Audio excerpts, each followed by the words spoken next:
Therizhandur அர்-ரஹீமிய்யா Arabic கல்லூரி. உங்கள் ஆண் பிள்ளைகள் 7 ஆண்டுகளில் ஆலிம் பட்டத்துடன் பிகாம், பிபிஏ, பிஏ டிகிரிகளும் பெற்று சிறந்த ஆலிமாக வெளிவர இன்றே தொடர்பு கொள்ளுங்கள். அஸ்ஸலாமு அலைக்கும் வரஹ்மத்துல்லாஹி வபரகாத்துஹு. அல்ஹம்துலில்லாஹி ரப்பில் ஆலமீன் வல் ஆகிபத்து லில் முத்தகீன் வஸ்ஸலாத்து வஸ்ஸலாமு அலா சய்யிதில் முர்சலீன் وعلى آله وأصحابه أجمعين. أما بعد، فقد قال الله تعالى عز وجل في كلامه القديم والفرقان المجيد: أعوذ بالله من الشيطان الرجيم.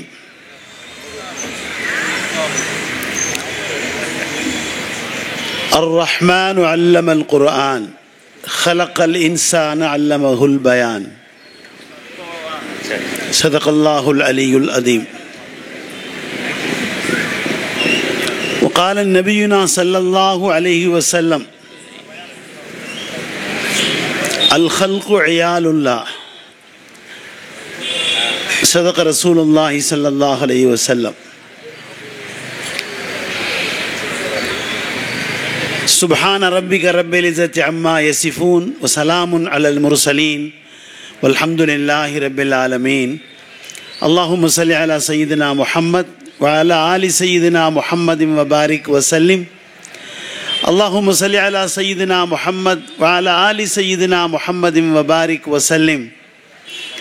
اللهم صل على سيدنا محمد وعلى آل سيدنا محمد وبارك وسلم. فيها حرز الحماية، لطف الوقاية، عين العناية، بركة الكفاية، سر الولاية، وافر العطايا، وعلى آله وصحبه في كل أمر وغاية. அல்லாஹுவை போற்றி புகழ்ந்தவனாக நம் உயிருக்கு மேலான கண்மணி நாயகம் ரசூலுல்லாஹி ஸல்லல்லாஹு அலைஹி வஸல்லம் அவர்கள் மீது ஸலவாத்தும் சலாமும் சொன்னவனாக நான் என்னுடைய இந்த உரையை துவக்கம் செய்கிறேன்.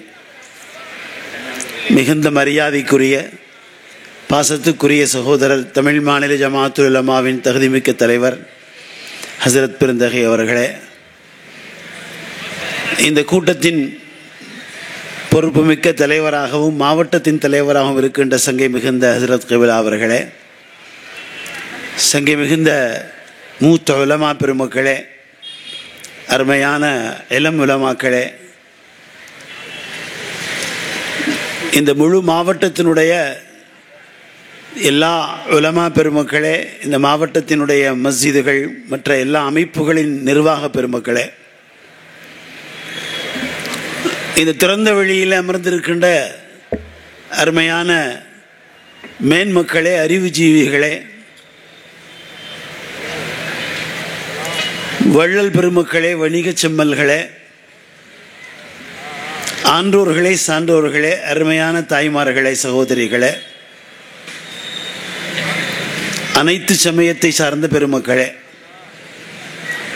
ஒரு நல்ல நேரத்தில் இந்த இதமான மாலை பொழுதில் எத்தனையோ கூட்டங்கள் யாரெல்லாம் கூட்டினாலும் மாநில ஜமாத்துல் உலமாவின் வழிகாட்டுதலின்படி ஆங்காங்கே பல கூட்டங்களை நடத்தி கொண்டே இருக்கின்ற அந்தந்த மாவட்ட ஜமாத்துல் உலமாக்களில் ராமநாதபுரம் மாவட்ட ஜமாத்துல் உலமாவால் ஏற்படுத்தப்பட்டிருக்கின்ற இந்த அருமையான இந்த விழாவில் நாம் எல்லாம் கலந்து கொள்வதற்காக அல்லாஹ்வுக்கு நன்றி செய்வோமாக. அருமையானவர்களே, உலமாக்கள் இந்த சமூகத்தினுடைய உயிர் நாடிகள். அவர்கள் எப்பொழுதெல்லாம் இந்த சமூகத்தின் மீது அக்கறை கொண்டார்களோ இந்த சமூகம் காக்கப்பட்டது, இந்த சமூகத்தின் வெற்றி கிடைத்தது, இந்த சமூகம் உயர்வுக்குரியதாக போற்றுதலுக்குரித்தானது. குறிப்பாக இந்த இந்திய பெருநாட்டிலே மிக பெரிய அளவில் உலமாக்கள் இந்த சமூகத்தின் மீது அக்கறை கொண்டார்கள்.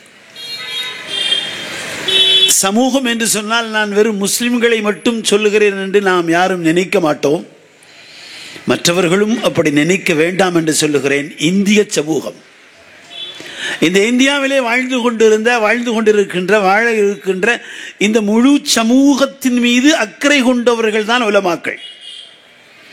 இந்த முழு சமூகமும் சுதந்திரம் பெற வேண்டும் என்று அக்கறை கொண்டு கிளர்த்தெளிந்தவர்கள், பீரங்கி வண்டிகளை எடுத்து சென்றவர்கள், தங்கள் உயிர்களை துச்சமென மதித்தவர்கள், மால்டாவின் சிறையிலே சொல்லனா துன்பங்களுக்கும் துயரங்களுக்கும் ஆளானவர்கள், இந்த நாட்டுக்குள் அந்நியர்கள் நுழைந்து இந்த நாட்டை தம் நாடாக மாற்றுவதற்கு எடுத்த முயற்சிகளிலே அவர்கள் கொல்லுவதற்கு குறியாக்கியவர்கள் எல்லாம் உலமாக்கள் என்பதை வரலாறு பறைசாட்டி கொண்டே இருக்கிறது.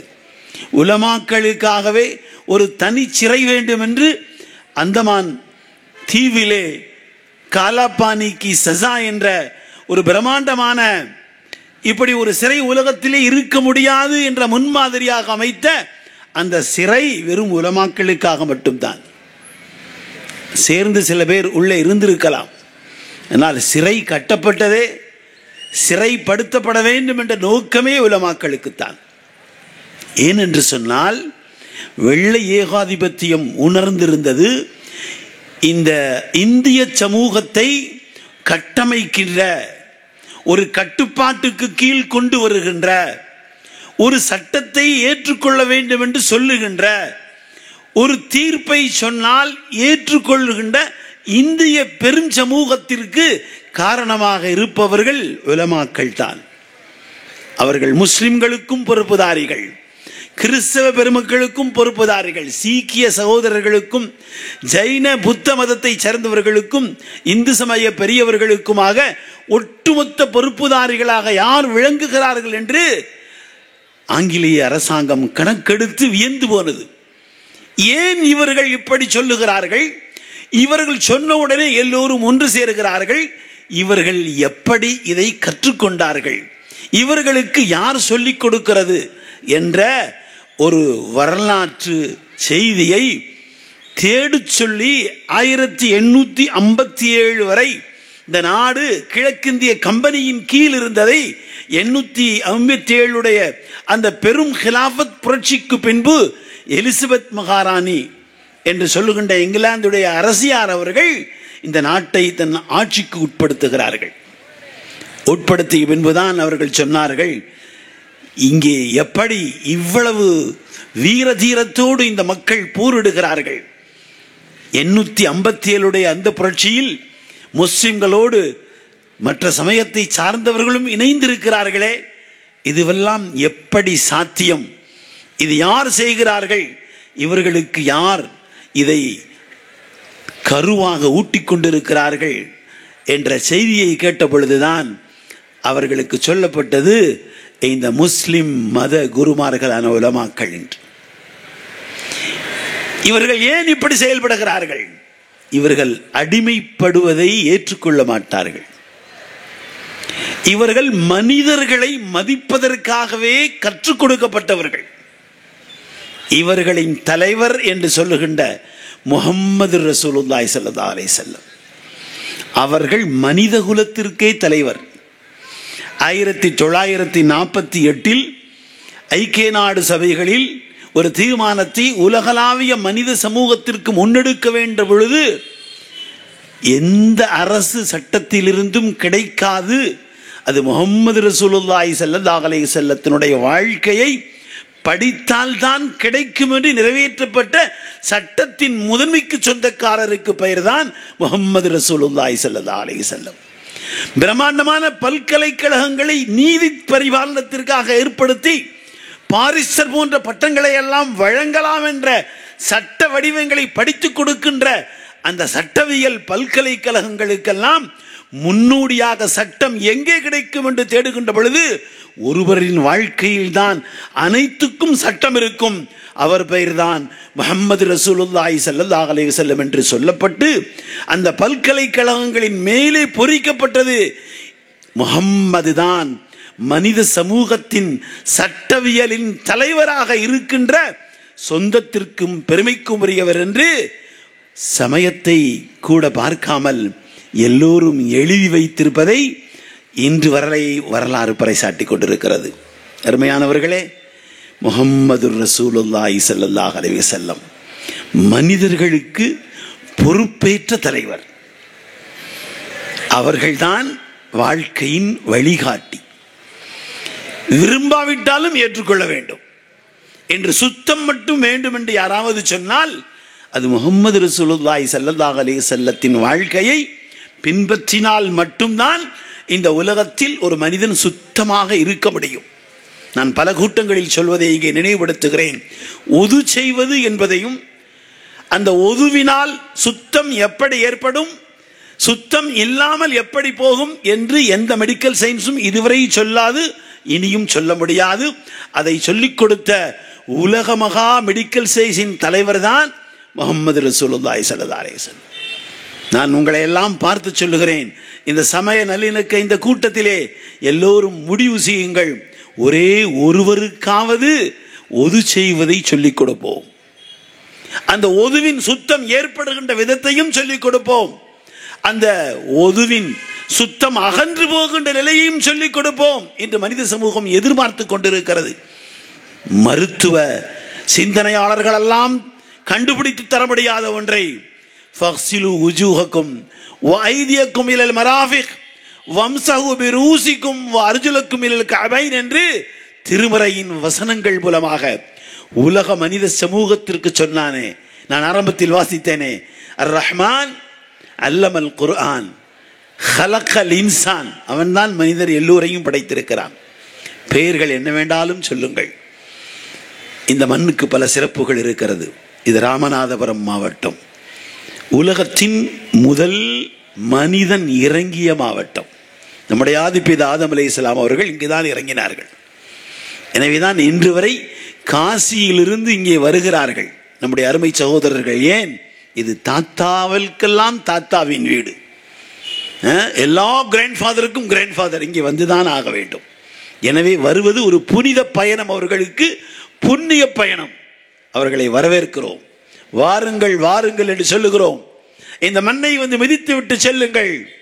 இந்த மண் எப்படிப்பட்ட மண்? இந்த மண் தான் உலகத்திற்கு மனிதத்தை சொல்லிக் கொடுத்த முதல் மண். அதற்கு சான்றுதான் நம்முடைய மூத்த தந்தைக்கெல்லாம் தந்தையான முப்பாட்டன் ஹாபீலுடைய கபர் இந்த ராமேஸ்வரத்தின் மண்ணில் இருக்கிறது. அழித்து விட முடியாது. குர்ஆன் இப்படி ஒரு கபர் இருக்கிறது என்று சொல்லி இருக்கிறது. மனிதன் புதைக்கப்பட வேண்டிய என்ற போதனையை குர்ஆன் சொல்லிக் கொடுத்திருக்கிறது. அருமையானவர்களே, நான் வரலாற்றின் நெடுகிலும் செல்ல முடியாது. எனக்கு பின்னால் அமீருல் உலமா அவர்கள் பேச வேண்டும். இந்த நிகழ்வை நீண்ட நேரம் நீட்ட முடியாது. பஷீர் சொன்னார்கள், லேசாக தூர ஆரம்பிக்கின்ற பொழுது மக்பூலியத்தின் அடையாளமோ. நான் மனதுக்குள்ளே சொன்னேன், மக்பூலியத் எங்களுக்கு வேண்டுமல்லா, கலைந்து போய்விடாமல் காத்துவிடு. எல்லோரும் இங்கே இருக்க வேண்டும். எங்களுடைய அருமையான இந்த ஆலிம் பெருமக்கள் பெரும் சிரத்தைகளோடு தங்கள் பொறுப்புகள் மத்தியில் இதை நடத்தி கொண்டிருக்கிறார்கள். இதை வெற்றியோடு நீ ஏற்றுக்கொள்ள வேண்டும். கலைந்து போகின்ற நிலை தந்து விடாதே என்று மனதுக்குள்ளே எல்லாவிடத்தில் கேட்டுக்கொண்டதால் சுருக்கமான தகவல்கள் சிலவற்றை பதிவு செய்து இந்த சமூகத்திற்கு அதை சொல்லுங்கள். மீண்டும் நான் சொல்லுகிறேன், இந்த நாட்டில் வாழுகின்ற 130 கோடி பேரும் நம்முடைய சகோதரர்கள். இது முஸ்லிம்களுக்காக மட்டுமல்ல, எல்லோருக்குமான கூட்டம். இந்த ஜமாஅத்துல் உலமா எல்லோருக்குமான ஜமாஅத்துல் உலமா. எனவேதான் கூட்டத்தை துவக்குகின்ற பொழுது அறிவிப்பு கொடுத்தார்கள். பின்னால் இருக்கின்ற மருத்துவமனையின் ஒரு பகுதியிலே இரத்த தானத்திற்கு இளையவர்களும் முதியவர்களும் செல்லுங்கள். யார் இரத்தம் கொடுக்க முடியுமோ கொடுங்கள். இந்த நாட்டில் இரத்தம் தேவைப்படுகின்றவர்களுக்கு கண்டிப்பாக அது தேவைப்படுகின்ற பொழுதெல்லாம் கொடுக்க முடியும் அல்லவா என்று துவக்கி வைத்தார்கள். ஒரு செய்தியை நீங்கள் படித்திருப்பீர்கள். முஸ்லிம்கள் எல்லாம் தங்களை அடையாளப்படுத்துவதற்கு ஒரு அடையாள அட்டையை போட்டுக்கொள்ள வேண்டும் என்று ஒரு நாட்டுடைய அதிபர் சொல்லுகிறார். அங்கே ஒரு முஸ்லிம் இளம் பெண், மிக சிறிய வயது உள்ளவள் இப்படி பதிவு செய்கிறாள், அடையாளம் என்று உங்களுக்கு தேவை என்றால் எங்களின் அடையாளமே அமைதி தானே. அமைதி எங்கெல்லாம் இருக்குமோ அங்கெல்லாம் நாங்கள் இருப்போம். அமைதிக்கு எங்கெல்லாம் வரலாறு இருக்குமோ அங்கெல்லாம் நாங்கள் இருப்போம். அமைதியின் பாடம் எங்கெல்லாம் சொல்லுவோமோ அங்கெல்லாம் நாங்கள் இருப்போம். தனிப்பட்ட ஒரு அட்டையே தேவையில்லை, அமைதி என்ற அடையாளம் தான் எங்களது என்று சொல்லிவிட்டு அவள் சொன்னால், நான் முஸ்லிம் தான், என்னை பார்க்க வேண்டுமா? வாருங்கள். இந்த அமெரிக்காவின் ஒரு நகரத்தின் ஒரு ஓரப்புறத்திலே புற்றுநோயால் பாதிக்கப்பட்ட பல நூற்றுக்கும் மேற்பட்ட சமய வித்தியாசங்கள் பார்க்கப்படாத எங்கள் அன்பு சகோதர சகோதரிகளுக்கு நாங்கள் உணவு வழங்கி கொண்டிருக்கின்ற அந்த மையத்தில் என்னை வந்து பார்த்தால் அங்கே நான் முஸ்லிமாக இருக்கிறேன், என்னோடு இருப்பவர்கள் முஸ்லிமாக இருக்கிறார்கள் என்பதை நீங்கள் பார்த்து கொள்ள முடியும் என்று ஒரு பெண் ஒரு நாட்டுடைய அதிபரை பார்த்து சொல்லுகிறார். நாமும் சேர்ந்து சொல்லுகிறோம், அமைதி எங்கோ அங்குதான் நாங்கள். என்னவெல்லாம் பெயர் எப்படி வேணாலும் நீங்கள் சொன்னால் அதுவெல்லாம் சொல்லிக் கொள்ளலாமே தவிர அதில் வரலாற்றை ஏற்படுத்த முடியாது. காஷ்மீர் என்றாலே கலவரம் அப்படி என்ற ஒரு நிலை. காஷ்மீருக்கு என்று கொடுக்கப்பட்ட தனி அந்தஸ்துகள் எல்லாம் பெரும்பான்மையாக தனக்கு ஆட்சி பொறுப்பு கொடுத்ததால் அவர்கள் நீக்கிவிட்டார்கள். தனி அந்தஸ்தை நீக்கிவிட்டோம் என்று சொல்லுகின்ற அவர்களை பார்த்து நான் சொல்லுகிறேன், சட்டத்தில் இருப்பதை உங்களால் நீக்கிவிட முடியும், அங்கே வளமையில் இருப்பதை உங்களால் நீக்க முடியாது. குண்டுகள் வெடித்துக் கொண்டிருக்கிறது, துப்பாக்கிகள் சுட்டுக் கொண்டிருக்கிறது, கலவர பூமி என்று மையப்படுத்தப்பட்டு அங்கே 144 என்று சொல்லுகின்ற தடை ஏற்படுத்தப்பட்டிருக்கிறது. ஒரு வயது முதிர்ந்த ஒரு கணவனும் மனைவியும் தலையில் ஒரு மூட்டையை சுமந்து கொண்டு போய்கொண்டிருக்கிறார்கள். கலவரத்தின் மையப்பகுதியை கடக்க போகின்ற பொழுது காவல்துறையினர், குறிப்பாக ராணுவத்தை சேர்ந்த ஓடி போய் சொன்னார்கள், எங்கே போகிறீர்கள்? அவசரமாக போக வேண்டும். எங்கே என்றெல்லாம் சொல்லுவதற்கு நேரமில்லை. உங்கள் பெயர் என்ன? 2 பேரும் முஸ்லிம் பெயர்களை சொல்லுகிறார்கள். ஒரு முஸ்லிம் முதியவர், ஒரு முஸ்லிம் பெண்மணி. அவர்கள் சொன்னார்கள், ஏதாவது உங்களுக்கு நாட்டின் நடப்பு தெரியுமா? நீங்கள் சென்று கொண்டிருக்கின்ற அந்த இடம் இருக்கிறது அல்லவா, அதுதான் கலவர பூமி. முஸ்லிம்களை இனம் பார்த்து பார்த்து சுட்டுக் கொண்டிருக்கின்ற இடம், அங்கே கொலை நடந்து கொண்டிருக்கிறது. நாங்கள் பாதுகாப்பதற்கு முடியாமல் திகைத்துக் கொண்டிருக்கின்ற இந்த நேரத்தில் என்ன தைரியமாக சென்று கொண்டிருக்கிறீர்கள்? அவர்கள் சொன்னார்கள், நாங்கள் முஸ்லிம்கள், செத்து போனாலும் பரவாயில்லை, அங்கே சென்றே தீர வேண்டும். புரியவில்லை அவர்களுக்கு. மூட்டைக்குள் ஏதோ வைத்திருப்பார்களோ, நம்மை பார்த்தாலே அப்படித்தானே சொல்லி வைத்திருக்கிறார்கள். தலைப்பாகையா, தாடியா, இந்த உடை கோலமா, இவர்களெல்லாம் யார் என்று உங்களுக்கு தெரியுமா? இந்த நாட்டின் அச்சுறுத்தலுக்கு காரணமானவர்கள். அப்படி சொல்லுகின்ற பொழுதுதான் சுனாமி வருகின்றது. அங்கே நம்முடைய வாலிபர்கள் எல்லாம் ஓடிப்போய் கர்ப்பிணி பெண்களை சுமந்து கொண்டு வந்து மருத்துவமனையில் சேர்த்து குழந்தை பெற்றெடுத்த உடனே அந்த தொப்புள் குடையவரை சார்ந்த அன்பு சகோதரி சொன்னால், என்னை தூக்கி வந்தவர் ஒரு ஆணாக இருந்தாலும் நான் பெற்றெடுத்த பெண் பிள்ளைக்கு பெயர் யூனுஸ் என்றுதான் வைப்பேன் என்று வைத்தால் உங்கள் சட்டம் அங்கே செல்லுபடியாகவில்லை.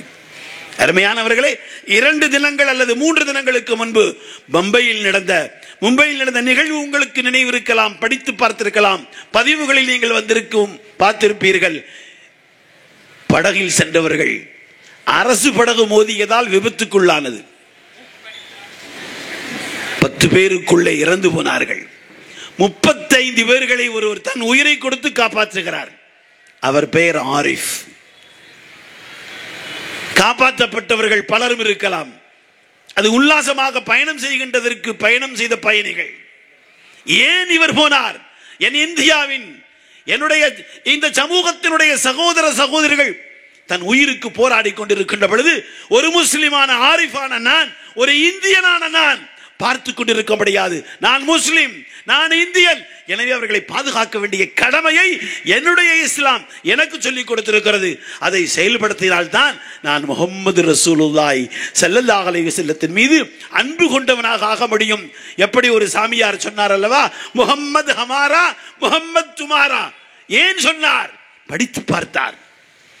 மனித சமூகத்தை காக்க வேண்டும் என்று சொல்லுகின்ற ஒரு மார்க்கத்துக்கு சொந்தக்காரர், அதை தலைமையேற்று நடத்தியவர், வழிநடத்தியவர், சொல்லிக் கொடுத்தவர், வாழ்வாக அவர் வாழ்ந்து காட்டியதால் 1400 ஆண்டுகளை கடந்து கூட இன்று முஸ்லிம்கள் இந்தியாவிலே இந்தியர்களாக இந்திய மருமக்களை 130 கோடி பெருமக்களை பாதுகாக்கின்ற பாதுகாப்பு பணியிலே தங்கள் உயிர் கொடுப்பதற்கு தயாராக இருக்கிறார்கள். ஏதோ கதை சொல்லிவிட்டு போகிறேன் என்று நினைத்து விடாதீர்கள்.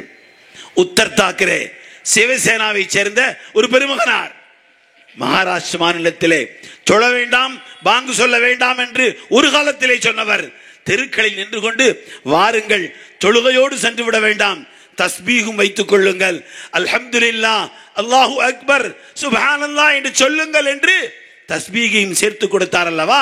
அந்த உத்தர் தாக்கரே என்ன செய்தார்? இந்த ஆரிஃபை அழைத்து வெகுமதிகள் வழங்கினார். நேற்று முன்தினம் நடந்த நிகழ்வு. நம்முடைய மரபே அதுதான். மூட்டைகளுக்குள் என்ன என்று கேட்டார் ராணுவ காவலாளி. தொலைபேசி ஒன்று வந்தது, கொஞ்சத்தோடு கட்டாகிவிட்டது. என்ன தொலைபேசி? நான் ஒரு பள்ளியில் ஆசிரியர், என்னுடைய துணைவியாரும் ஆசிரியர், எங்களோடு ஒன்றாக பணிபுரிந்த ஒரு பண்டிட் சமூகத்தை சேர்ந்த, காஷ்மீர் பண்டிட் சமூகத்தை சேர்ந்த எங்களுடைய கொலிக், எங்களோடு வேலை பார்த்த ஒரு சகோதரி சாப்பிட்டு பல நாளாகிவிட்டது, உணவுப் பொருளுக்கு எதுவும் இல்லை என்று சொல்லுவதோடு போன் கட்டாகிவிட்டது. நெட்வொர்க் வேலை செய்யாத உங்களுக்கு தெரியும் அல்லவா. நம்முடைய நாட்டிலே இப்படியும் சில பேர் இருக்கிறார்கள். மனிதம் காக்கப்பட்டு விடுமோ என்று பயந்து நெட்வொர்க்கை இல்லாமல் ஆக்குவார்கள். அவர்களுக்கெல்லாம் சொல்லுகிறோம், கொஞ்சம் இரக்கப்படுங்களேன். இந்த மனித சமூகத்தை பாதுகாக்க வேண்டும். ஒரு உயிரை பாதுகாப்பதற்கு எத்தனை பேர் எப்படியெல்லாம் துடிக்கிறார்கள். நீங்களும் கொஞ்சம் ஈரமாக யோசித்துக் கொள்ளுங்களேன்.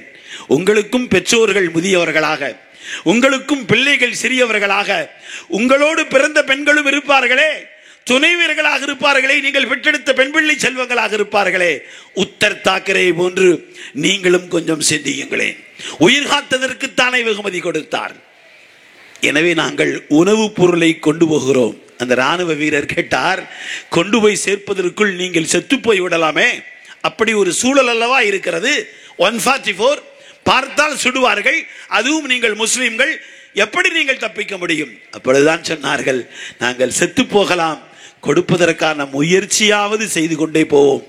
சேர்ந்து விட்டால் கொடுத்து விடுவோம், செத்து போனால் வரலாறு படைப்போம்.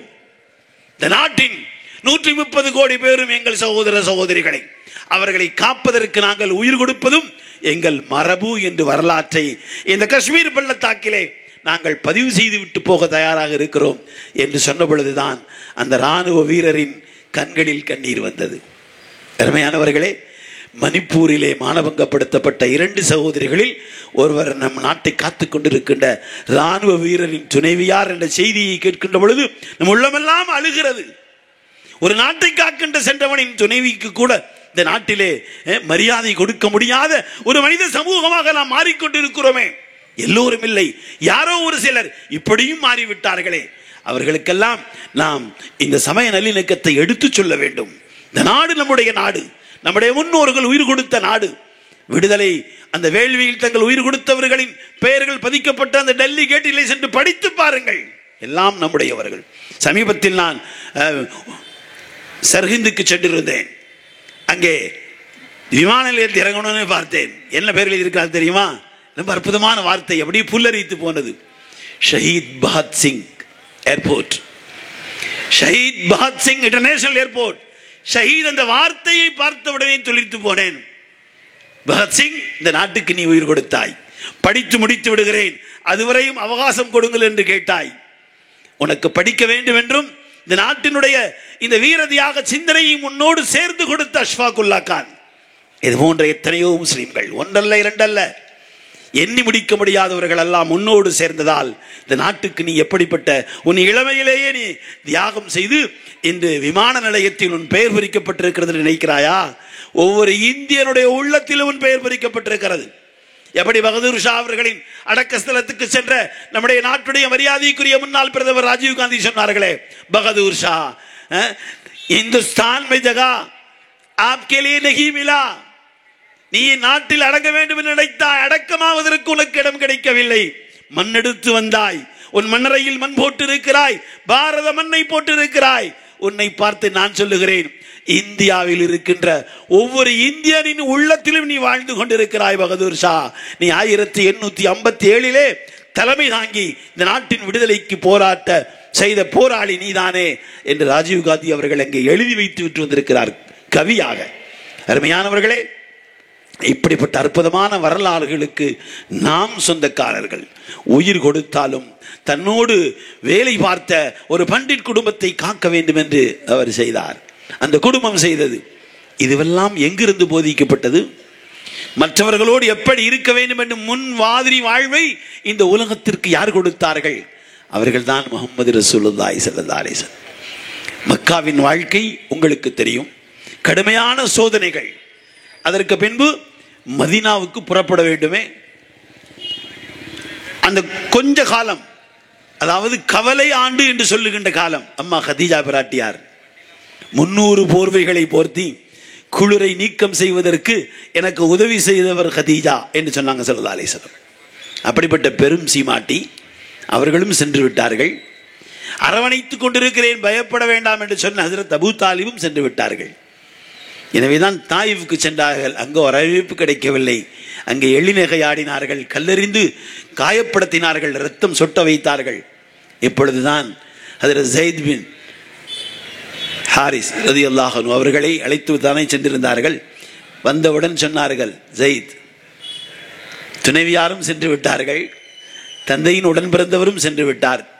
இந்த மக்காவுக்குள் நுழைகின்ற நமக்கு யாராவது அபாயம் கொடுக்க வேண்டும், அபயம் கொடுக்க வேண்டும், பாதுகாப்பு தர வேண்டும். ஒரு நாட்டுடைய சட்டம் அது. அதில் மிகவும் சிறப்பாக வாழ்ந்தவர்கள் அந்த அரபகத்து மக்கள். கொள்கைகள் எல்லாம் வேறு. யாரையாவது பார்த்து அபயம் தான் என்று கேட்டுவிட்டால் உயிர் கொடுத்து அபயம் கொடுப்பார்கள். அத்தியுடைய மகன் ஒரு மிகப்பெரிய செல்வச்சீமான், ஒரு சாராருக்கு தலைவர், மக்கத்து மக்களால் போற்றப்படுகின்றவர். அதற்கு முன்பு 2 பேர் பெயரை முன்மொழிந்தார்கள் ஸல்லல்லாஹு அலைஹி வஸல்லம். அவர்கள் 2 பேரும் மறுத்து விட்டார்கள். ஹஜ்ரத் அபூ தாலிப் இறந்து போனதால் அந்த தலைமையகத்துக்கு சொந்தமாக பிரகடனப்படுத்தப்பட்டிருக்கவருக்கு பெயர் அபூ ஜஹல். இந்த இக்கட்டான நேரத்திலே 2 பேர் மறுத்த நேரத்திலே முஹம்மது ரசூலுல்லாஹி ஸல்லல்லாஹு அலைஹி வஸல்லம் கேட்டு அனுப்பிய அந்த முத்தீபின் அத்தி என்ற அவர் சொன்னார், முகமது என்னிடத்தில் கேட்டாரா, நான் அபயம் தருகிறேன்.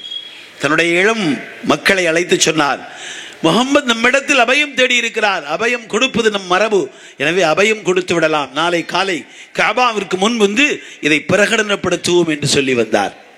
அபூஜஹல் ஓடி வந்து கேட்டான், அதி மார்க்கத்தை ஏற்றுக்கொண்டாயா அல்லது அபயம் மட்டும்தான் கொடுப்பாயா? அபயம்தான் கொடுப்பேன், மார்க்கம் என்னுடையதுதான்.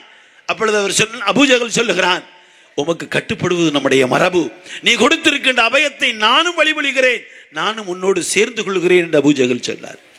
அருமையானவர்களே, எப்படிப்பட்ட பாடம் என்று பாருங்கள். நாம் எப்படி மற்றவர்களோடு இணைந்து இருக்க வேண்டும் என்பதை பாருங்கள். மக்காவிலிருந்து மதீனாவுக்கு புறப்பட்டே ஆக வேண்டும், நிர்பந்தம். புறப்பட போகிறார்கள். வழிகாட்டுவதற்கு யாரை தேர்ந்தெடுத்தார்கள்? முஸ்லிம் அல்லாத ஒரு சகோதரரை. தலை கொண்டு வந்து கொடுப்பவருக்கு 100 ஒட்டகம் தேடி வந்து கொண்டிருக்கிறார்கள். குகையின் வாசல் வரை வந்தார்களே.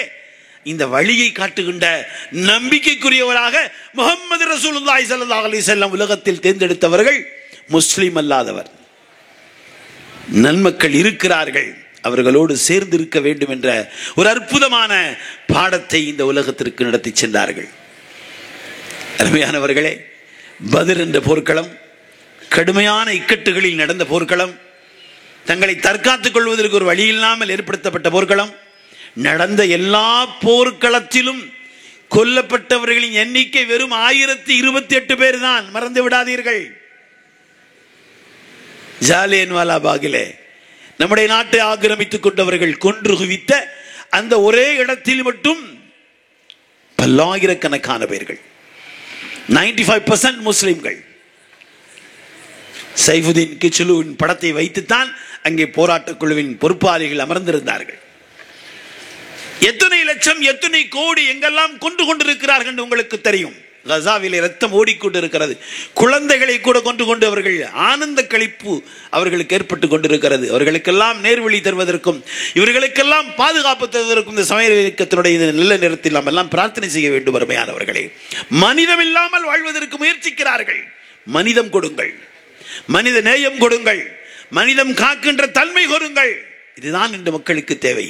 முஹம்மது ரசூலுல்லாஹி ஸல்லல்லாஹு அலைஹி வஸல்லம் அவர்கள் பத்ரிலே கைது செய்யப்பட்டவர்களுக்கெல்லாம் சில பணங்களை கொடுத்துவிட்டு விடுதலை பெற்றுக் கொள்ளலாம். வரலாறை முழுமையாக தெரிந்தால்தான் அதன் நியாயம் உங்களுக்கு தெரியும். அதை இப்பொழுது சொல்வதற்கு நேரமில்லை, உங்களுக்கு தெரியும். மற்ற சமயத்தை சேர்ந்தவர்கள் இதையெல்லாம் படியுங்கள். பத்ர் என்னவென்று படியுங்கள், ஏன் நிகழ்ந்தது என்று படியுங்கள், எப்படி அது நடந்தது என்று படியுங்கள். படிக்க வேண்டும் என்று உங்களுக்கு நான் மிக்க அன்போடு சொல்லிக் கொள்ளுகிறேன். ஒரு சில காசுகள் சேர்ந்தது. அவ்வளவு காசையும் வைத்து செல்லம் அபயம் கொடுத்தார் அல்லவா, அவர் இறந்து போய்விட்டார். அவருடைய மகன் ஒருவர் சிறைப்படுத்தப்பட்டிருக்கிறார். சொன்னாங்க, உம்முடைய தந்தை இருந்து எங்களுக்கெல்லாம் நீங்கள் விடுதலை கொடுங்கள் என்று கேட்டிருந்தால் இந்த எல்லா காசுகளையும் கொடுத்து விட்டு விடுதலை செய்திருப்பேன். அவர் ஒருவரின் வாக்கை எனக்கு போதும் என்று சொன்னார்கள். மதீனாவுக்கு தாக்க வருகின்ற இவர்கள் மக்காவிலே கடும் வறட்சிக்குட்பட்டு போனார்கள். கடும் வறட்சி. மஸ்ஜிது நபவியிலே, மக்காவிலே, மதீனத்து நபியிலே ஸல்லல்லாஹு அலைஹி வஸல்லம் அறைகூவல் கொடுக்கிறார்கள். என் அருமையான மதீனத்து வாசிகளே, மக்காவிலிருந்து என்னோடு வந்திருப்பவர்களே, முஹாஜிர்களே, அன்சாரிகளே, மக்காவில் பெரும் பஞ்சம், பணம் கொடுங்கள், கொடுக்கலாம் என்று கேட்டார்கள். அருமையானவர்களே, 800க்கும் மேற்பட்ட தங்க காசுகளை முஹம்மது ரசூலுல்லாஹி ஸல்லல்லாஹு அலைஹி வஸல்லம் முஸ்லிம்களிடத்திலிருந்து வசூல் செய்து, எந்த முஸ்லிம்கள் கொடுமைப்படுத்தப்பட்டு சிறுமைப்படுத்தப்பட்டு நாட்டை விட்டு துரத்தப்பட்டார்களோ அவர்களிடத்தில் வசூல் செய்து மக்காவுக்கு அனுப்பி தருகிறார்கள். அதை கொண்டு போகின்ற பொழுது அபூ சுஃபியான் அதை எடுத்துக்கொண்டு சென்று ஹரமுக்கு முன்னால், காபாவுக்கு முன்னால் குதூகலமாக சொல்லுகிறார், அருமையான சகோதரர்களே, மதீனாவிலிருந்து நீங்கள் விரட்டிய முஹம்மத் நாம் கஷ்டப்படுகிறோம் என்று காசு சேர்த்து கொடுத்து விட்டிருக்கிறார் என்று சொன்னார்கள் என்று வரலாற்றிலே பதிவு செய்யப்பட்டிருக்கிறது. அங்கே மனிதத்தை இந்த உலகத்திற்கு பாடம் நடத்தி இருக்கிறார்கள் ஸல்லல்லாஹு அலைஹி வஸல்லம். எப்படி மனிதம் காக்க வேண்டும் என்று சொல்லிக் கொடுத்திருக்கிறார்கள். முரண்பட்ட சிந்தனைகள் வேறு, கொள்கைகள் வேறு. ஒரு மனிதனின் உயிர் போகின்ற பொழுது, பஞ்சத்திலும் பட்டினியிலும் கஷ்டப்படுகின்ற பொழுது அவனுக்கு உதவி செய்ய வேண்டும் என்று சொல்லுகிறார்கள். அந்த பாடம் தான் மும்பையிலே, அந்த பாடம் தான் பெருவெள்ளத்திலே, அந்த பாடம் தான் பேரிடர் காலங்களிலே அருமையான இந்த இஸ்லாமிய சமூகம் சார்ந்தவர்கள் இந்திய சமூகத்தை காப்பதற்காக முற்படுகிறார்கள் என்ற வரலாற்றை தினம் தினமும் படித்துக் கொண்டிருக்கிறோம், பதிவு செய்து கொண்டிருக்கிறோம். அருமையானவர்களே, இந்த மண்ணுக்கு பல சிறப்புகள் இருப்பதை போன்று இந்த மண் தான், இங்கே சேதுபதி கிழவன் என்ற ஒரு அரசன் இருந்தான். இந்த மண்ணிலே அவனுக்கு பெயர் சேது என்று வைத்தால் அது நம்முடைய முப்பாட்டன் சீதுடைய பெயர் தான். இங்கே சேதுக்கரை இருக்கிறது, அது சீதுடைய கரை தான். இங்கே அவர்களெல்லாம் வாழ்ந்தார்கள் என்றதுக்கு வரலாற்று சான்றுகள் இன்னும் நிறைய இருக்கிறது. அந்த நேரத்திலே 542 சமஸ்தானங்களில் இருந்தும் ஒருவர் பணம் கேட்கிறார். அமெரிக்காவுக்கு நான் செல்ல வேண்டும், சிகாகோவிலே நடக்கின்ற சமய கூட்டத்திற்கு நான் செல்ல வேண்டும், என்னுடைய பெயர் தேர்வாயிருக்கிறது, வசதி இல்லை என்று கேட்கின்ற இளம் துறவிக்கு பெயர் தான் விவேகானந்தர். அவருக்கு யாரும் பாசு கொடுக்கவில்லை. சொன்னார்கள், சேதுபதி கிழவனிடத்திலே சென்றால் கிடைக்கும். ஏன்னு தெரியுமா? அங்கே 2 அமைச்சர்கள் முஸ்லிம்கள், பெரிய தம்பி மரைக்காயரும் சின்ன தம்பி மரைக்காயரும் இருக்கிறார். அவர் உங்களுக்கு பணம் கொடுக்க சிபாரிசு கண்டிப்பாக செய்வார். அரசரை பார்த்து கேட்டார்கள். சேதுபதியார் சொன்னார், இதுவெல்லாம் எனக்கு தெரியாது, நீ நானும் ஒரு சமயமாக இருக்கலாம், அமைச்சர் சொன்னால் கொடுக்கிறேன் என்று சொன்னார். அமைச்சர் மறுப்பாரா? ஏன் மறுக்க போகிறார்? டியர் பிரதர் அண்ட் சிஸ்டர் என்று சிகாகோவிலே இளம் திரு விவேகானந்தா பேசுவதற்கு காரணம் 2 முஸ்லிம் அமைச்சர்கள் சேதுபதிகளிடத்திலே பரிந்துரைத்ததால் தான். அருமையானவர்களே, தன் மகளுக்கு சீதனமாக கொடுத்தார் சிவகங்கை சீமை.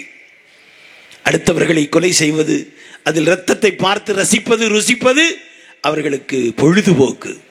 அங்கே சிவகங்கை சீமையின் மகாராஜா அம்மா வேலுநாச்சியாருடைய கணவர் காளையார் கோவிலிலே தெய்வ வழிபாடு செய்து கொண்டிருக்கின்ற பொழுது பின்னால் வந்து கொலை செய்தார்கள். தன் கணவர் கொலை செய்யப்பட்டு போய்விட்டார், சிவகங்கை சீமையின் ராஜா கொல்லப்பட்டு விட்டார் என்ற செய்தி அம்மா வேலுநாச்சியாருக்கு வந்த பொழுது அதிர்ச்சியாய் நின்று விடவில்லை. அவருக்கு ஒரு வழிகாட்டுதல் இருக்கின்ற நம்பிக்கை வந்தது. அந்த கோயிலுக்குள் வந்தார். தன் கணவனின் உடலில் இருந்த இரத்தத்தை நெற்றியில் திலகமிட்டார். நான் நிச்சயமாக வென்று மீண்டும் சிவகங்கை சீமைக்கு மகாராணியாக மாறுவேன் என்று சொல்லி சபதம் எடுத்துக்கொண்டு அவர் மாறு வேடத்தில் நடந்தே போனார். திண்டுக்கல்லை தாண்டி இருக்கின்ற அந்த சின்ன கிராமம் வரை. அங்கே கோபால் நாயக்கர் காத்து கொண்டிருக்கிறார். ஏன் காத்து கொண்டிருக்கிறார்? நவாப் ஹைதர் அலி சொல்லி இருக்கிறார், நம்முடைய சகோதரி, நம்முடைய அன்பு பிள்ளை வேலுநாச்சியாரின் கணவர் கொல்லப்பட்டு விட்டார், கைமண்ணாக இருந்து விட வேண்டாம். நாங்கள் எல்லாம் இருக்கிறோம் கோபால் நாயக்கரே, என்னிடத்தில் ஒப்படையுங்கள். அவளுக்கு எல்லாம் சொல்லிக் கொடுத்து பட்டத்து ராணியாக பட்டம் சூட்டுகின்றவரை இளவரசர் திப்பு சுல்தான் ஷஹீத் ரஹ்மத்துல்லாஹி உடன் அனுப்பி வைக்கிறேன் என்று சொன்னார். வேலு நாச்சியார் போர்ப்படையை வீரனை போன்று வேடமணிந்து கோபால் நாயக்கருடைய உறுதுணையோடு மைசூர் சாம்ராஜ்யத்துக்கு சென்று எல்லாம் படித்து நவாப் ஹைதர் அலி அவர்கள் அனுப்பிய 4000 போர்ப்படை வீரர்களோடு மீண்டும் வந்து சிவகங்கை சீமையை வென்றெடுக்கிறார்கள். வென்றெடுத்த அந்த சீமையின் 2 தலைவர்கள் போர்ப்படை தளபதிகள் தான் சின்ன மருது பெரிய மருது. இவர்களுக்கெல்லாம் உறுதுணையாக இருந்து மீண்டும் பட்டத்து இளவரசியாக அம்மா வேலு நாச்சியாரை ஆக்கிவிட்டு அவள் விரும்புகின்ற லிங்கத்தை மரகதத்திலே கொண்டு வந்து கொடுத்து பாதுஷா லிங்கம் என்று இன்றும் போர் போற்றப்படக்கூடிய நினைவை ஏற்படுத்தி இந்த சிவகங்கை சீமையில் மீண்டும் அரசோச்சுகின்ற ஆற்றல் மிக்க வேலு நாச்சியாரை ஏற்படுத்தி கொடுக்கின்ற பெருமை திப்பு சுல்தான் ஷஹீத் ரஹ்மத்துல்லாஹி அவர்களை சாரும். இந்தியாவின் மன்னர், இந்தியர்களின் மன்னர். 100 கோயில்கள் ஸ்ரீரங்கப்பட்டணத்திலே, ஒரே ஒரு மஸ்ஜித். என்றும் ஒரு மஸ்ஜித் தான் இருக்கிறது. எல்லா கோயில்களுக்கும் அவர் கொடுத்திருக்கின்ற நிதிகள். சாரதாம்பாளுடைய பீடத்தையே சிதறடித்த மராட்டியர்கள், தெருவிலே தூக்கி போட்டு கேவலப்படுத்தியவர்கள். சிருங்கேரி மடத்தினுடைய அந்த ஜகத்குரு எழுதுகிறார், பாதுஷா சலாமத் சாரதாம்பாள் ரோட் பர் ஆகையாக நம்மை ரொம்ப கேவலப்படுத்தி விட்டார்கள் என்று அழுது கொண்டே கடிதம் எழுதுகிறார். பதில் வருகிறது, நீங்கள் கவலைப்பட வேண்டாம். பாதுஷாவினுடைய அனைத்து விதமான முன்னேற்பாடுகளோடு நிறைய தங்க காசுகள் கொடுக்கப்பட்டு சாரதாம்பாளை மீண்டும் நீங்கள் பிரதிஷ்டை செய்ய வேண்டும். பூஜை புனஸ்காரங்கள் செய்து கொண்டு சல்தனத்தே குதாதாத், இறைவனின் ஆட்சி என்று இந்தியாவுடைய மிக பிரமாண்டமான இந்த பகுதிக்கு பொறுப்பாக நான் ஆட்சி செய்து கொண்டிருக்கிறேனே, இந்த ஆட்சி இருக்க வேண்டும் என்று பிரார்த்தனை செய்யுங்கள் என்று சிருங்கேரி மடத்தின் ஜகத்குருவுக்கு எழுதிய கடிதம் இன்றும் இருக்கிறது. கெஜெட்டிலே, மைசூர் கெஜெட்டிலே இதுவெல்லாம் இருக்கிறது. எதுவும் ஆதாரமற்ற செய்திகள் அல்ல. அருமையானவர்களே, வரலாற்றை படியுங்கள், வரலாற்றை மற்றவர்களுக்கு சொல்லுங்கள். நாம் முஸ்லிம்கள், இந்த நாட்டுக்கு உயிர் கொடுத்தவர்கள், இந்த நாட்டின் அனைத்து விதமான நலவுகளுக்கும் நாம் காரணமானவர்கள். இந்த நாட்டுடைய மண் எடுத்து நுகர்ந்தால் நம்முடைய இரத்த வாடை, முன்னோர்களின் இரத்த வாடை கண்டிப்பாக தெரியும். நாம் இந்த நாட்டுக்காகவே வாழ்ந்தோம், இந்த நாட்டுக்காக வாழ்ந்து கொண்டிருக்கிறோம், இந்த நாட்டுக்காக வாழ்வோம். ஏன், அதுதான் நம்முடைய நபிகள் நாயகம் ஸல்லல்லாஹு அலைஹி வஸல்லம் காட்டி கொடுத்த மரபு. அருமையானவர்களே, கல்கத்தாவிலே பிறந்தவர் தான் நேதாஜி சுபாஷ் சந்திர போஸ். அகிம்சையை ஒரு புறத்தில் மகாத்மா அவர்கள் எடுப்பதற்கு காரணமும் யார் இருந்தாரோ, ஷேகுல் ஹிந்த் என்று சொல்லப்படுகின்ற ஹஜ்ரத் அல்லாமா மஹ்மூத் ஹசன் ரஹிமஹுல்லா அவர்கள்தான் மகாத்மாவை அடையாளம் காட்டினார். இவரை சேர்த்துக் கொள்ளுங்கள் என்று சொன்னார். 1919 நவம்பர் மாதத்திலே பம்பை துறைமுகத்தில் வந்து இறங்கிய பொழுது வரவேற்புக்கு சென்றவர்களில் இளம் வாலிபராக சென்ற மகாத்மா அவரை இடம் காட்டியவர்கள் தான் ஹஜ்ரத் ஷேகுல் ஹிந்த் அவர்கள். 1915 ஆசாத் ஹிந்த் என்ற ஒரு ஆட்சியை, காபூலை தலைநகராக ஆக்கிய அரசமைப்பை ஏற்படுத்துகிறார்கள் ஆங்கிலேயர்களுக்கு எதிராக. யார்? ஷேகுல் ஹிந்த். அந்த ஆட்சியின் அமீராக, அமீருல் ஹிந்தாக யார் நியமிக்கப்படுகிறார் தெரியுமா? பிரதாப் சிங், ராஜா பிரதாப் சிங். அதனுடைய ஃபைனான்ஸ் மினிஸ்டராக மௌலானா பரக்கத்துல்லா கான். அருமையானவர்களே, ஆங்கிலேய ஏகாதிபத்தியம் தேடிக்கொண்டிருக்கின்ற நேதாஜி சுபாஷ் சந்திர போஸ் அவர்கள் ஒரு முஸ்லிமாக வேடமணிந்து காபூல் சென்று விட்டார்கள். காபூல் வரை ஆங்கிலேயர்கள் பிடிக்க முடியவில்லை அவர்களை. ஏனென்றால் காட்டிக் கொடுப்பவர்கள் இல்லை. அங்கே காட்டிக் கொடுப்பு இருந்திருந்தால் அவர்கள் பிடிக்கப்பட்டிருப்பார்கள். அங்கே சென்று விட்டார்கள்.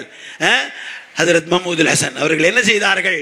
அவர்கள் தான் வெளியுறவு அமைச்சர் என்று பொறுப்பு கொடுத்தார்கள். வரலாறுக்கு பின் உங்களுக்கு தெரியும், ஐஎன்ஏ என்று சொல்லுகின்ற இந்திய நேஷனல் ஆர்மியினுடைய சீஃப் தளபதியாக இருந்தவர் நவாஸ் கான். சோதுகுடியில் பிறந்தவர், இளையாங்குடிக்கு பக்கத்திற்கு சோதுகுடியிலே பிறந்தவர் ஷானவாஸ் கான். அருமையானவர்களே, இப்படியெல்லாம் முஸ்லிம்களாகிய நாம் இந்த நாட்டுக்காக, இந்த நாட்டு மக்களுக்காக, இந்த நாட்டில் வாழ்கின்ற அனைத்து பேருக்காக நம்முடைய எல்லாம் தருவதற்கு தயாராக வாழ்ந்தோம், வாழ்ந்து கொண்டிருக்கிறோம் என்பதை இந்த நாட்டுக்கு சொல்லுங்கள். உங்கள் எல்லோருமாக சேர்ந்து நானும் சேர்ந்து சிவசேனாவின் தலைவர் ஆரிஃப் கானை கண்ணியப்படுத்தியதற்கு உத்தர் தாக்கரே அவர்களுக்கு நாம் நன்றி சொல்வோம், வாழ்த்துக்கள் தெரிவிப்போம். உத்தரப்பிரதேசத்தினுடைய இன்றைய முதலமைச்சர் தன்னை அடையாளப்படுத்திக் கொண்டிருக்கின்ற ஒரு யோகியாக இருக்கின்ற அவருக்கும் நன்றி சொல்வோம். ஆச்சரியத்தோடு பார்க்கிறீர்களா என்ன நன்றி சொல்லுகிறேன் என்று? அவர் நுழைந்தார் சஹாரன்பூருக்கு, அங்கே பார்க்கிறார் அங்கே ஒரு மருத்துவ கல்லூரி. நான் எப்படி விமான நிலையத்தில் பார்த்து ஆச்சரியப்பட்டேனோ, ஷஹீத் என்ற பெயரோடு இணைக்கப்பட்டிருப்பதை பார்த்து அதை போன்று அவர் உள்ளே போகிறார். அவருக்கு மெமோரண்டம் கொடுக்கப்படுகிறது, இப்படி ஷீல்டு கொடுத்ததை போன்று. ஷேகுல் ஹிந்த் மஹமூதுல் ஹசன் ரஹிமஹுல்லா மெமோரியல் மெடிக்கல் காலேஜ். வாழ்த்துக்கள் யோகி அவர்களே. நீங்கள் சொன்ன வார்த்தைக்கு என்ன தெரியுமா சொன்னார்? ये बहुत बड़े हिंदुस्तान के आजाद होने में अपना हिस्सा भराने वाले अजीम शख्सियत है. இந்த நாட்டுடைய விடுதலை வேள்வியிலே தன்னை தனிமைப்படுத்தி ஒரு மிகப்பெரிய பொறுப்பை நிறைவேற்றிய ஒரு மாமனிதன் பெயரிலே இந்த மெடிக்கல் காலேஜ் வைக்கப்பட்டிருப்பது சரியானதுதான் என்று சொன்னீர்களே, வாழ்த்துக்கள் உங்களுக்கு. அருமையானவர்களே, இந்த மனித நேயத்தை எங்கிருந்தும் யாரும் எடுக்க முடியாது. ராமநாதபுரம் மாவட்ட ஜமாத்துல் உலமா இளம் ஆலிம்களே, உங்களை பார்த்து சொல்லுகிறேன், ஷேகுல் ஹிந்தை முன்னோடியாக ஆக்குங்கள். இந்த நாட்டுக்கு நல்லாட்சி கொடுப்பதற்கு களமிறங்கி வாருங்கள். உங்களுக்கு பொறுப்புகள் இருக்கிறது. இமாமத்தை விட்டுவிட வேண்டாம், ஓதி கொடுப்பதை விட்டுவிட வேண்டாம், மக்தபுகளை விட்டுவிட வேண்டாம். அதோடு சேர்ந்து இந்த சமயம், இந்த சமூகம், இந்திய சமூகம், இந்த இந்தியாவில் வாழ்ந்து கொண்டிருக்கின்ற முஸ்லிம்கள், கிறிஸ்தவர்கள், இந்தியர்கள், சீக்கியர்கள், ஜைனர்கள், புத்தர்கள், இந்த நாட்டில் இருக்கின்ற அனைத்தும் எங்களுக்கு சமயமே இல்லை, இறைவனே இல்லை என்று சொல்லுகிறார்களே. ஒரு கவிஞர் சொன்னார், இல்லை என்று சொல்வதும் உன் பெயர் தானே, அல்லாஹ் என்று சொன்னாலும் நீதான், கர்த்தன் என்று சொன்னாலும் நீதான், இல்லை என்று சொன்னாலும் நீதான் என்று ஒரு கவிஞர் சொன்னதை போன்று அப்படி இருக்கின்ற எல்லோரையுமாக சேர்த்து சுயமரியாதை இந்த நாட்டுக்கு வேண்டும் என்று சொல்லுகின்றவர்களையும் பார்த்து, பகுத்தறிவையும் இந்த நாட்டுக்கு கொடுக்க வேண்டும் என்று சொன்னவர்களை பார்த்து, நீங்கள் எல்லாம் முகமதியர்களாக ஆகிவிட்டீர்கள் என்ற செய்தி எனக்கு ரொம்பவும் சந்தோஷமாக இருக்கிறது என்று ஒரு கிழவன் தன்னுடைய 90 வயதுக்கு மேல் தன் கையில் வைத்திருந்த தடியோடு சொல்லிக் கொண்டிருந்தாரே.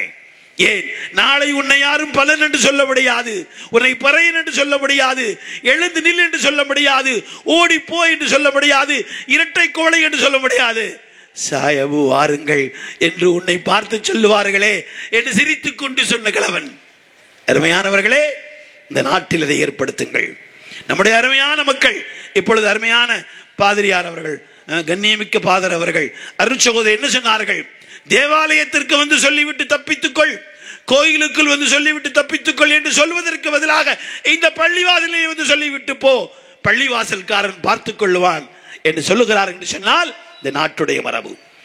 சமீப காலத்திற்கு முன்பு 1962 மேலூரிலே, அன்று பிரிக்கப்படாத மதுரை மாவட்டத்தின் ஒரு சின்ன ஊரிலே ஒரு கோயில் கட்டுவதற்கு தேவையே 7200 ரூபாய். 4200 ரூபாய் முகமது அனீஃபா ராவுத்தர் என்ற ஒருவர் கொடுத்திருக்கிறார். 1000 வருடங்களுக்கு மேற்கொண்டு தஞ்சை கோயிலை கட்டிய அந்த சோழ மன்னரை பற்றி சிறப்பாக சொல்லிக் கொண்டிருக்கின்ற பொழுது அவர் நினைத்தால் இந்த கோயிலுக்கான கட்டுமானத்திலும் அதற்கு பின் பராமரிப்பிலும் எல்லோரும் இருக்க வேண்டும் என்று சொன்ன பொழுது அங்கே முஸ்லிம் பெரியவர்கள் பெயர் பொறிக்கப்பட்டிருக்கிறதை நீங்கள் என்றும் கூட பார்க்கலாம். அதில் ஒன்று நான் அடிக்கடி சொல்லுவேன், தொப்பிக்கார தஞ்சாவூர் ராவுத்தர் இருக்கிறது என்று சொல்லுகிறார்கள் வரலாற்றிலே. அருமையானவர்களே, நாம் முஸ்லிம்கள், நாம் இந்தியர்கள், நாம் தமிழர்கள், நம்முடைய மொழி தமிழ் மொழி. நாம் தமிழுக்கு செய்திருக்கின்ற எத்துணை விதமானவைகள் தெரியுமா? அது சாதாரணமானவைகள் அல்ல. இங்கே அடங்கி இருக்கிறாரே, இன்று கூட நான் ஒரு அறிமுகப்படுத்தினேன். இந்த நாட்டுடைய முன்னாள் ஜனாதிபதி என்று உங்களுக்கு தெரியும். நான் சொல்லுகிறேன் அவர் ஒரு சூஃபி என்று. வரலாற்றை நான் நீட்டிக்கொண்டு போக விரும்பவில்லை. ஆங்கிலத்தில் ஒருவர் பேசிக்கொண்டே இருக்கிறார், இங்கிருந்து சென்றவர், பொறுப்பிலே உள்ள ஒரு அதிகாரி. திடீரென்று தமிழ் வந்து விட்டது. என்ன தெரியுமா கேட்டார்? தமிழ் தெரிந்து ஏன் ஆங்கிலத்தில் பேசினாய்? என்னிடத்தில் தமிழிலேயே பேசி இருக்கலாமே என்று கேட்டவர். அவர்தான் அப்துல் கலாம். தமிழுக்காக தன் உயிரை கொடுத்தவர், தமிழ் மண்ணின் பெருமை சேர்த்தவர். எனக்கு தெரிந்து எந்த ஒரு ஜனாதிபதிக்கும் இப்படிப்பட்ட ஒரு நினைவிடத்தை அவரை அடக்கம் செய்து கட்டி இருக்க மாட்டார்கள். நினைவிடங்கள் இருக்கலாம், தலைவர்களுக்கு எங்கு வேணாலும் ஏற்படுத்தலாம். இப்பொழுது கூட மாண்புமிகுடைய பாரத பிரதமருக்கு நன்றி சொல்லுகிறோம். இந்த நாட்டுடைய சட்டத்துறையை தேர்ந்தெடுத்த அற்புதமான டாக்டர் அம்பேத்கர்ஜி அவர்களுக்காக வேண்டி அவர் பிறந்த வீட்டையும் வாழ்ந்த வீட்டையும் நினைவிடம், அவர் லண்டனிலே படித்த வீட்டையும் நினைவிடம், அவர் அஸ்தியை வைத்திருக்கின்ற இடத்தையும் நினைவிடம். பாரத பிரதமர் அவர்களே, हम शुक्रिया अदा करते हैं. மஜ்பூரன் நிர்பந்தமாக இப்படி செய்தீர்கள். இந்த நாட்டுடைய எங்கள் அருமையான தலித் சகோதரர்கள் மூலமாக உங்களுக்கு நன்றி சொல்லுகிறோம். வாழ்த்துக்கள். நீங்கள் செய்த நல்ல வேலை எல்லோருக்கும் நினைவிருக்கும். டாக்டர் அம்பேத்கர் சட்டத்துறையிலிருந்து அவர் ராஜினாமா செய்தார். சட்டத்தை சொல்ல முடியவில்லை. அந்த சட்டம் இந்த உலகத்திற்கு சொல்லப்பட்டு 1435 வருஷங்கள் ஆனது. பெண்களுக்கு சொத்துரிமையை தருவதற்கு யாரும் தயாராகவில்லை என்று சட்ட அமைச்சராக நான் இருக்க மாட்டேன் என்று சொல்லிவிட்டு போனார். அருமையானவர்களே, சட்டம் இந்த நாட்டுக்கும் உலகத்திற்கும் தேவையானதை தந்திருப்பவர்களுக்கு பெயர் முஹம்மது ரசூலுல்லாஹி ஸல்லல்லாஹு அலைஹி வஸல்லம். சுத்தம், சுகாதாரம், நீதி, நேர்மை, பெண்ணுரிமை, பெற்றோர்கள் உரிமை அத்தனையும் பாதுகாத்து ஒரு ஆண்மகன் மகனாக, தந்தையாக, கணவனாக, சகோதரனாக, ஒரு பெண்மகள் தாயாக, தாரமாக, சகோதரியாக, பிள்ளையாக எப்படி வாழ வேண்டும் என்ற சட்டத்தை இந்த உலகத்திற்கு ஏற்படுத்தி கொடுத்து, ஒப்புமை இல்லாத சட்டம் இருக்கிறது, வாருங்கள் யூனிஃபார்ம் சிவில் கோடு வேண்டும் என்று சொல்கின்றவர்களே, கண்டிப்பாக கொண்டு வாருங்கள். அது யூனிஃபார்ம் சிவில் கோடு முஹம்மது ரசூலுல்லாஹ் கொடுத்த கோடாக இருக்கட்டும்.